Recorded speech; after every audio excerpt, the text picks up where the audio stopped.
గతంలో అయ్యప్ప స్వామి మాలారాధన పైన తాను చేసిన అనుచిత వ్యాఖ్యలు వెనక్కి తీసుకొని మన 7:30లో ఈ మీటింగ్ చేరుకొచ్చిండు.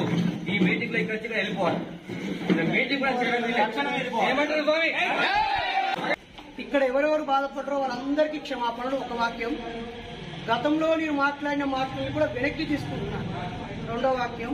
మూడోది, దానికి నాకు శిక్ష పడింది, జైలుకు వెళ్ళొచ్చాను, 2,60,000 నష్టపోయాను, 3 రాష్ట్రాల్లో కేసులయ్యాయి, 1,200 పోలీస్ స్టేషన్లో కేసులు భరించాను, నా భార్య పిల్లకి దూరంగా ఉన్నాను.